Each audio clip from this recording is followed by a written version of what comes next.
ఎన్నో ఏళ్లనాటి హిందువుల కల ఈ ఏడాదితో తీరింది. అయోధ్యలో రామమందిర నిర్మాణం పూర్తి చేసుకుని ప్రధాని నరేంద్ర మోడీ చేతుల మీదుగా అత్యంత వైభవంగా బాలరాముని ప్రతిష్ఠాపన జరిగింది. ఈ వేడుకను ప్రపంచవ్యాప్తంగా ఉన్న భారతీయులు తిలకించి పులకించిపోయారు.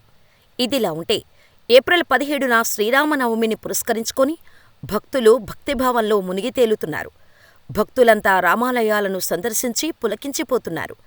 జై శ్రీరామ్ నినాదాలతో దేవాలయాలు మారుమోగిపోతున్నాయి.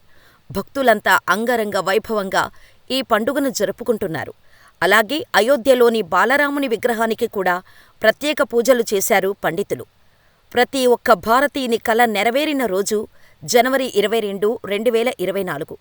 500 ఏళ్ల కల సాకారమైన తరుణం. ప్రతి భారతీయుడు ఎన్నో దశాబ్దాలుగా వేచి చూసిన క్షణమిది. అయోధ్యలో శ్రీరామ మందిర నిర్మాణం 500 ఏళ్ల నాటి కల నెరవేరింది. ప్రధాని నరేంద్ర మోడీ చేతుల మీదుగా అత్యంత వైభవంగా బాలరాముని ప్రతిష్ఠాపన జరిగింది. ఆ సమయంలో సామాన్యుల నుంచి సెలబ్రిటీల వరకు భారతీయులు అందరి కళ్ళు అయోధ్యపైనే. అటువంటి అయోధ్యలో శ్రీరామనవమి వేడుకలు ఘనంగా జరిగాయి. అయోధ్యలో ఉన్న బాలరాముడి విగ్రహాన్ని సూర్యకిరణాలు తాకాయి. డైరెక్టుగా బాలరాముడి నుదుటిపై సూర్యకిరణాలు పడ్డాయి.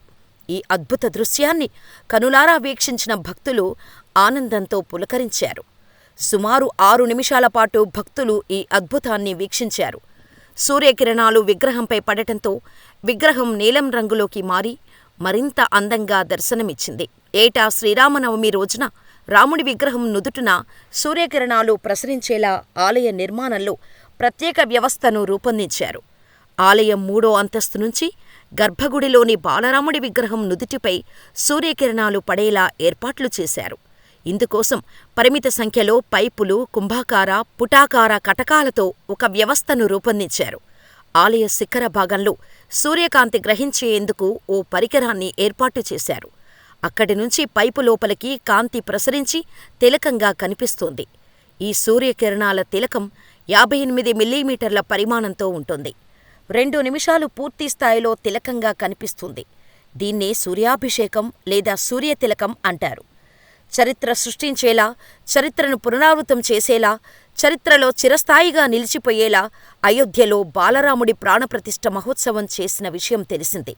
శ్రీరాముడు చైత్రమాసం శుక్లపక్షం 9వ రోజు మధ్యాహ్నం 12 గంటలకు జన్మించారని నమ్ముతారు. సూర్యుడు ఆ సమయంలో అత్యంత ప్రభావంతో ఉంటాడు.